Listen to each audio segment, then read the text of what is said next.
Breaking news has just sent shockwaves through the United Kingdom and around the world. Moments ago, the royal family issued a statement so astonishing and historic that it's already being described as the biggest turning point in modern monarchy. According to sources inside Buckingham Palace, this announcement will transform everything, from the line of succession to the public's perception of the crown itself. As reporters rush to uncover details and royal insiders maintain silence, one question reverberates across the nation. What truly happened behind palace walls? Stay tuned, because the truth is far more dramatic than anyone could have imagined. The news that shook the palace began quietly, spreading like a ripple through the airwaves. It started with a single tweet from a royal correspondent, followed by a cascade of breaking alerts lighting up phones across the United Kingdom. Within minutes, every major network had cut to live coverage. Outside Buckingham Palace, the atmosphere felt heavy and charged with anticipation. Camera crews scrambled into place, journalists spoke in hushed voices, and tourists suddenly realized they were witnessing history unfold. Something monumental had occurred within the palace. The royal gates, long a symbol of stability, now stood as a barrier between two eras. The news anchor's voice trembled slightly as she read from the teleprompter. The royal family had just released an official statement.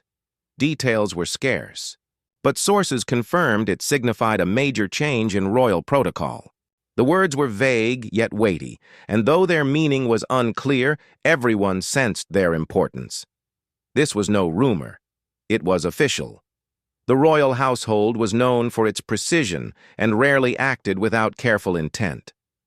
For a moment, the entire world seemed to pause and listen.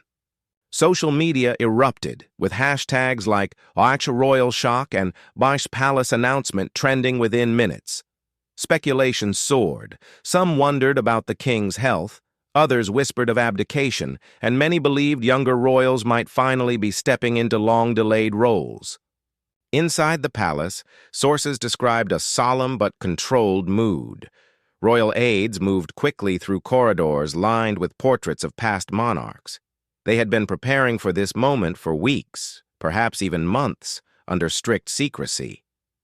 Every sentence of the official statement had been drafted, revised, and rehearsed to perfection. One insider called it the most delicate announcement since Queen Elizabeth II's passing.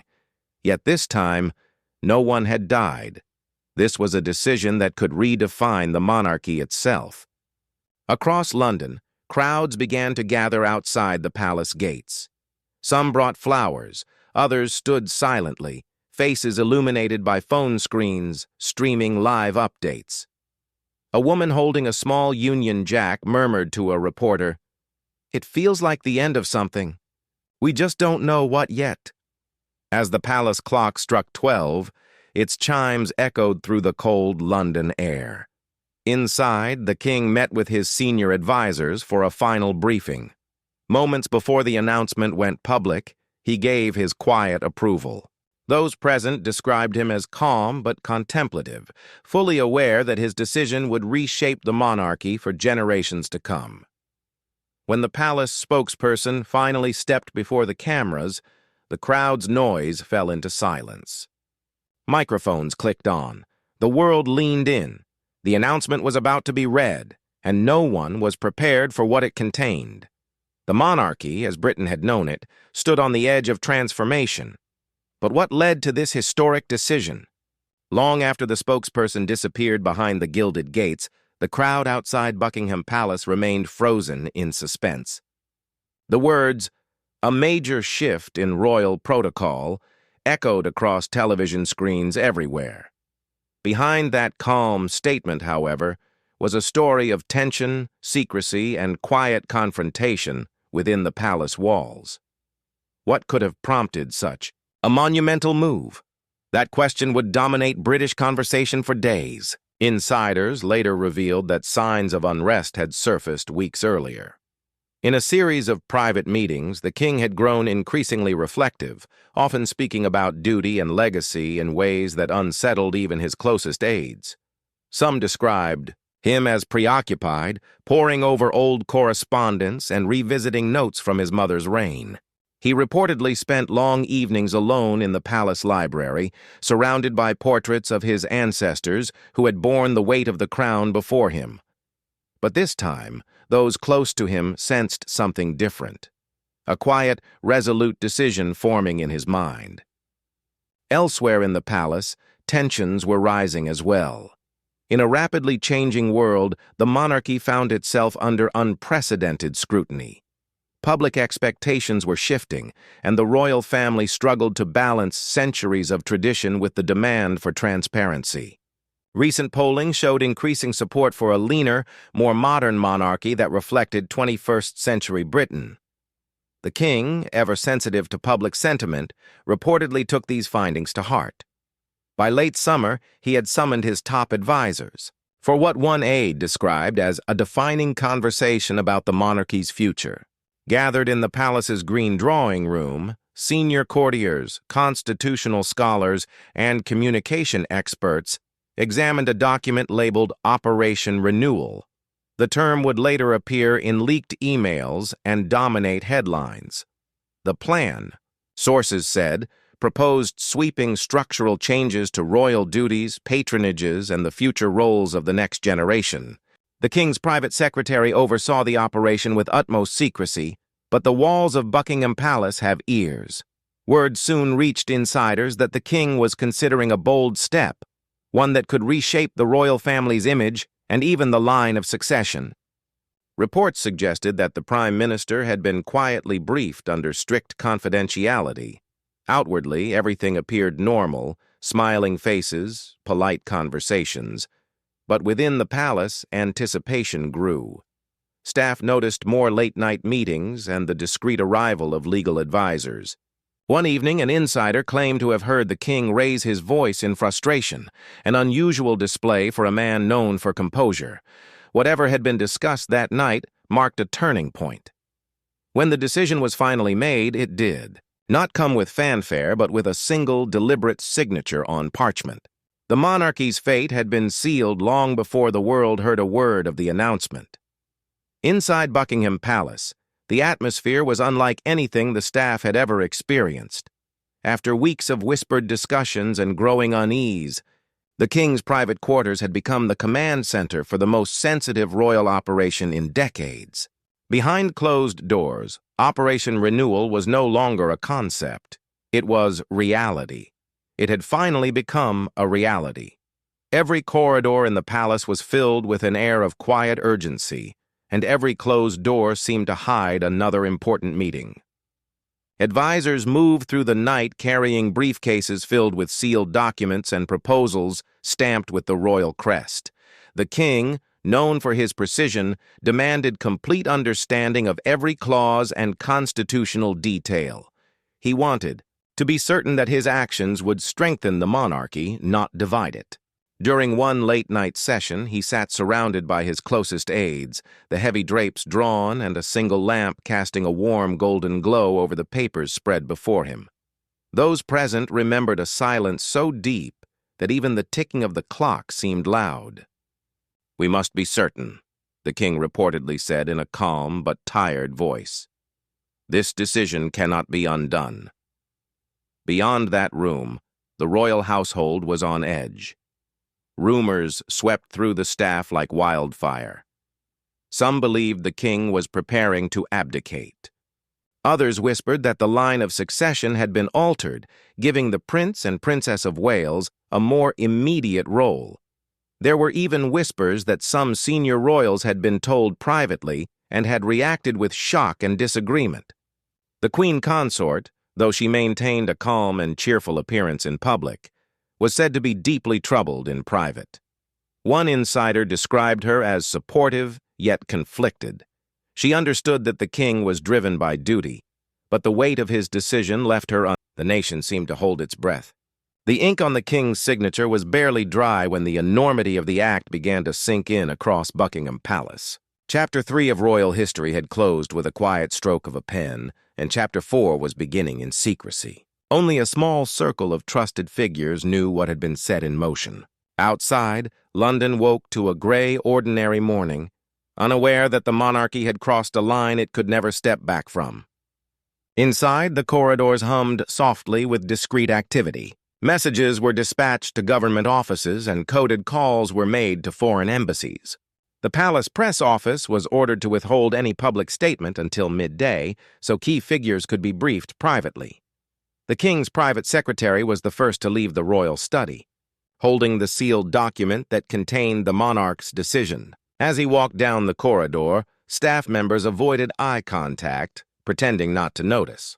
Within the hour, a black government car arrived in the palace courtyard to collect the document and deliver it to Downing Street.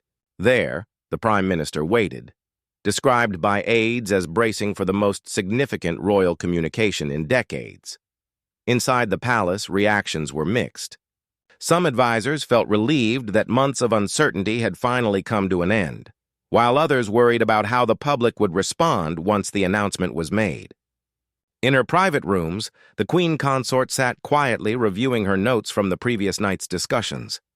She appeared calm, but thoughtful, aware that while the king's decision was guided by duty, it would test both the monarchy and her husband's strength.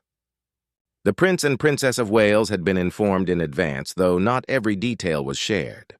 Sources later revealed that their call with the king had been short and formal, ending with a phrase that would be remembered in royal circles for years. "It is time." That morning, subtle signs began to surface that something extraordinary was happening.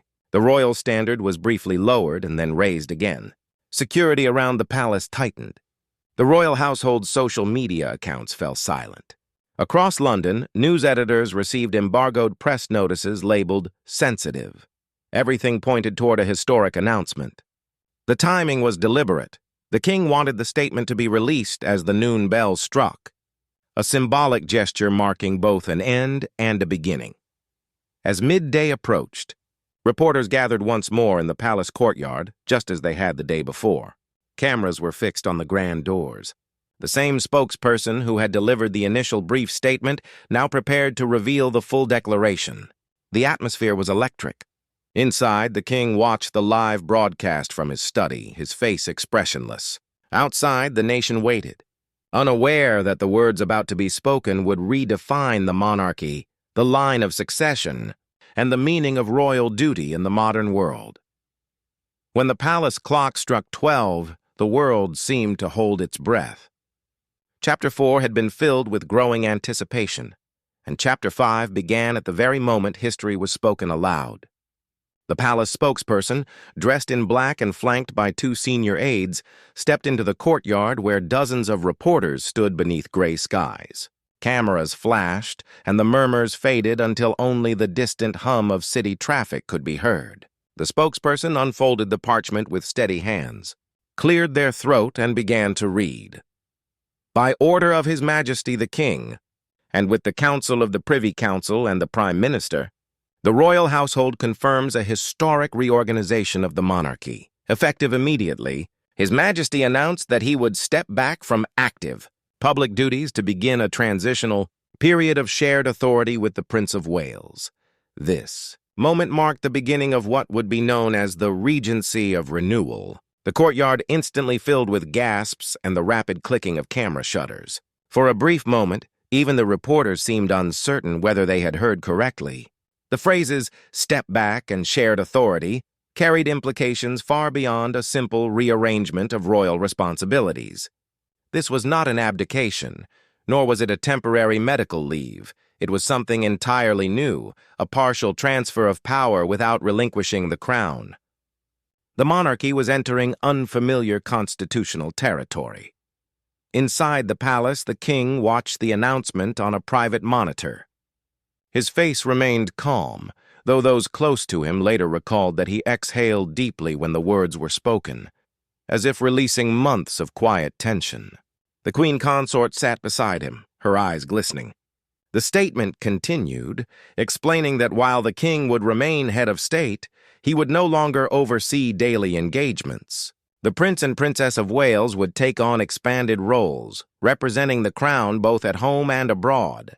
It was also confirmed that some royal patronages would be dissolved or transferred to new charities, reflecting what the king described as a leaner, purpose-driven monarchy.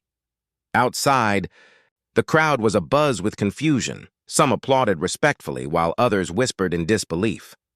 Commentators scrambled to interpret the moment, comparing it to past royal transitions, though nothing in modern memory resembled this event. Within an hour, television anchors were calling it the quiet revolution of Buckingham Palace. World leaders released statements of support, while constitutional experts debated its legality and long-term consequences. At Downing Street, the Prime Minister addressed the press, assuring the nation that every step had been discussed and approved within constitutional boundaries. Yet behind closed doors, aides admitted that the symbolism of the act would echo for years to come. Back at the palace, as the statement concluded, the spokesperson stepped aside and the great gates were slowly closed. Rain began to fall, light but steady, over the silent crowd. The king's decision had been made public. Though the transition was peaceful, its impact was immense. The crown had not been lost, but it had been shared. The monarchy, once seen as unshakable in its ancient traditions, had crossed a threshold into a new era, one from which there could be no turning back. The announcement of the Regency of Renewal swept through the royal household like an unexpected storm. The rain continued to fall softly over the palace gates, but inside, the atmosphere was tense. The king's decision to share authority left even senior courtiers struggling to grasp its full meaning. Buckingham Palace, normally a bastion of certainty, now echoed with whispers, conflicting emotions, and a tangible sense that history was unfolding within its walls. In the private quarters, the royal family gathered for what aides would later describe as one of the most delicate meetings in modern royal history. The king sat at the head of a long mahogany table, his expression calm but distant.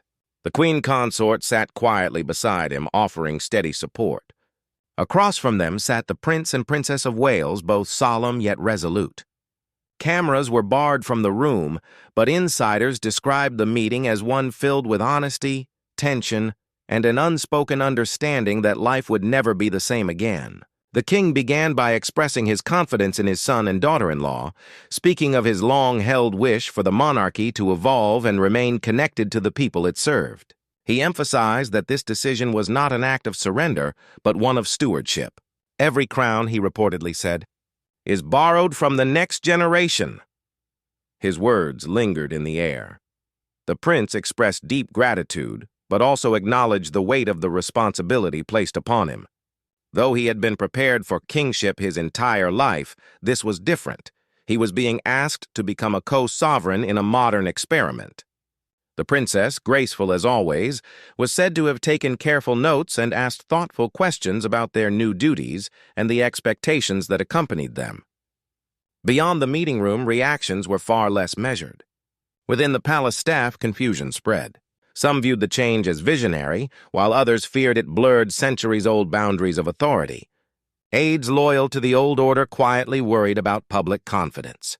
The monarchy thrives on clarity, one senior advisor told a reporter off record. When lines of power shift, loyalty and perception must shift too. That is a dangerous balance. Friends of the queen consort noticed a change in her demeanor. Though she maintained her composure in public, behind closed doors she appeared subdued.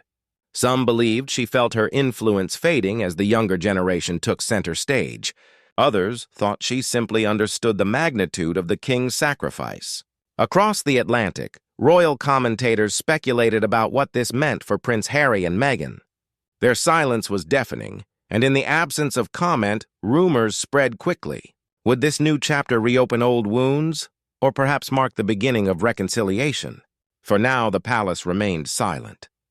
As night descended, Buckingham Palace glowed against the London sky. Inside, the family quietly dispersed, each retreating to private quarters filled with reflection. The king lingered alone in his study, gazing at a portrait of his mother. For decades, she had represented constancy. Now he had chosen change. Though the world had heard his words that afternoon, it was only in the quiet of evening that the true weight of his decision settled upon him. At dawn, London awoke still reeling from the previous day's revelation. The king's decision dominated headlines across continents. Every newspaper carried the same phrase across its front page: Regency of Renewal. Television anchors described it as the most radical transformation of the British monarchy since the abdication crisis nearly a century earlier. Outside the palace, the crowd from the night before had grown even larger. Some carried flowers, others banners of support, and a few signs of protest questioning the monarchy's future. The atmosphere was a mixture of reverence and unease. Reporters from around the world filled the streets, broadcasting live as reactions from global leaders poured in. In Parliament, an emergency session was called to debate the constitutional ramifications. Opinions were divided. Some praised the king's vision for modernizing an ancient institution, calling it a dignified transition of responsibility, while others warned that it set a dangerous precedent by blurring established lines of authority. Outside Westminster, constitutional scholars gave interviews questioning how such a shared monarchy could function. Could two figures truly embody the crown at once? Who would sign legislation? Who would represent Britain abroad? For the first time in generations, the answers were uncertain, and the future of the monarchy hung in the balance. Across the ocean, the reactions were just as powerful. In Australia, Canada, and New Zealand, prime ministers reaffirmed their loyalty to the crown, but acknowledged that the announcement had reignited Republican discussions. In the United States, news outlets approached the story as both political and personal, analyzing every gesture exchanged between the king and the prince during their public appearances. Meanwhile, emotions ran deep within the royal family. The Prince and Princess of Wales held a private meeting with their senior staff at Kensington Palace to prepare for their expanded responsibilities. Those who attended described the atmosphere as solemn yet united. "This is not a moment for celebration," one aide remarked, "but for duty." Across the palace grounds, the Queen Consort's office released a short statement reaffirming her commitment to supporting the king. Still, palace insiders whispered that she had privately urged him to rest, concerned about the toll this transition could take on his health. As the world reflected on the meaning of renewal, citizens everywhere shared their opinions with the media. Some viewed the king's decision as an act of humility, a selfless choice to preserve the monarchy for future generations, while others saw it as a quiet symbol of decline. Throughout it all, the palace remained silent. The king had made his decision, and now the institution he had served all his life stood at a turning point. The monarchy was no longer merely a symbol of tradition. It had become an embodiment of transformation. And as the rain finally ceased over London, it became clear to the watching world that history was not only being remembered, but rewritten before their eyes. As the clouds lifted from the London sky, the uncertainty that followed the king's announcement lingered like mist over the city. Chapter 7 had captured the shock and debate that reverberated around the globe. But Chapter 8 began within the palace walls, where the royal family faced the consequences of the decision. Buckingham Palace had become a hive of activity, phones ringing constantly, advisors hurrying between offices, and official papers arriving hourly from Parliament. The Regency of Renewal was more than a symbolic act. It was a living transition requiring precision, diplomacy, and unity. Yet unity within the royal household was delicate. The Prince and Princess of Wales had already begun taking on their new duties, attending meetings that once would have been led by the king. Their faces appeared daily on the front pages, admired for their composure and grace. For the public, it was a glimpse into a youthful, revitalized monarchy. Inside the palace, however, this shift stirred subtle tension. Long-serving courtiers struggled to adapt to the changing structure. Protocols were rewritten and hierarchies reshaped. The king, now semi-retired, found himself in an unfamiliar role, still sovereign, yet no longer the everyday face of the crown. He spent much of his time at Windsor, walking alone through the gardens or sitting quietly in the library once used by his mother. Those close to him described these moments as bittersweet. He had long envisioned a modern monarchy, but he was beginning to feel the loneliness that came with stepping aside. Meanwhile, the queen consort withdrew from most of her public appearances, citing a need for rest. Insiders suggested she was emotionally drained by the transition, her role now more private than ever. Friends described her as a woman torn between pride in her husband's decision and sadness over the loss of their shared rhythm of public life. Beyond the palace gates, the world moved forward. Governments adjusted diplomatic protocols to ensure both the King and the Prince of Wales were properly recognized. In Canada, officials debated whether oaths of allegiance should reflect the regency, while in Australia, newspapers speculated that this might be the moment to push for Republican reform. Back in Britain, the public mood gradually became more contemplative. The initial shock faded, replaced by curiosity and cautious optimism. Royal watchers noted how smoothly the younger royals had embraced their duties, and polls indicated a modest rise in support for the monarchy. Yet beneath this calm surface, the family understood that the hardest part was still to come. The transition had been declared, but the emotional reality of letting go and redefining purpose was only beginning to unfold. The king's decision had altered not just the structure of authority, but also the personal bonds within the family. The monarchy was adapting to endure, but in doing so, it was reshaping the hearts of those who bore its weight. The following weeks passed with a calm that almost felt deceptive. Chapter 8 had shown a family in transformation, learning to navigate a monarchy redefined by courage and sacrifice. Chapter 9 began as that new reality took root across the nation. The shock had softened into reflection. Across Britain, people spoke less of crisis and more of legacy. The phrase Regency of Renewal became part of everyday life, appearing in headlines, parliamentary discussions, and even Sunday sermons about change and duty. Though Buckingham Palace remained steeped in tradition, it no longer felt frozen in time. The Prince and Princess of Wales embraced their new prominence with quiet confidence. Their public engagements drew record crowds, and their speeches carried a sense of purpose that hinted at a modern kind of leadership, one grounded not just in heritage, but in humility. To many, it was proof that the monarchy could evolve without losing its soul. For the king, however, the adjustment was deeply personal. His days were now quieter, filled with reading, writing, and private correspondence rather than ceremony. He spent long hours at Highgrove, tending his gardens and writing letters to friends across the Commonwealth. Those close to him said he seemed content, though occasionally wistful. He had fulfilled his vow to hand the crown forward before time forced it from him, but even so, retirement brought its own solitude. The queen consort remained his loyal companion, though she too had changed. No longer in the public spotlight, she found peace in charity work and writing. Together they carried themselves with quiet dignity, watching from behind the scenes the monarchy they had helped shape. The nation grew accustomed to seeing two figures of authority rather than one, and what had once seemed experimental soon felt natural. Commentators noted that the arrangement had strengthened the monarchy rather than weakened it, granting the king rest and perspective while giving the younger generation room to lead. In time, even critics conceded that the decision had safeguarded the crown rather than endangered it. One crisp autumn morning, the king appeared briefly on the palace balcony beside his son and daughter-in-law. The crowd erupted in applause, a sea of flags waving in gratitude rather than confusion. For a fleeting moment, generations stood together, the past, the present, and the promise of the future. The monarchy had survived change once again, not by resisting it, but by embracing it. As the bells of Westminster rang out, it felt as though a narrator's voice could have spoken for the nation.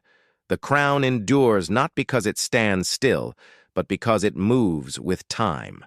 And with that, a new chapter of royal history quietly began. What we have witnessed is far more than a royal announcement. It is the rewriting of history in real time. The king's decision to begin the Regency of Renewal marks a defining moment not only for the monarchy, but for a nation learning to balance tradition with transformation.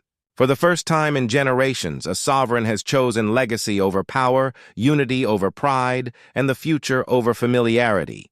The world now views the British crown not as a relic of the past, but as a living institution capable of growth and change. As the Prince and Princess of Wales rise into their new roles and the king enters a quieter season of reflection, one truth remains. The monarchy endures not because it is flawless, but because it evolves. The crown is passing, not falling. History has turned a page, and we are all witnesses. If you've been captivated by this evolving royal story, be sure to subscribe to our channel for more exclusive updates, hidden palace insights, and behind-the-scenes revelations that uncover the truth beyond the headlines. Turn on notifications so you never miss a breaking moment from the world's most watched family. The monarchy may be changing, but the intrigue has only just begun. Stay tuned. What happens next could redefine royalty forever.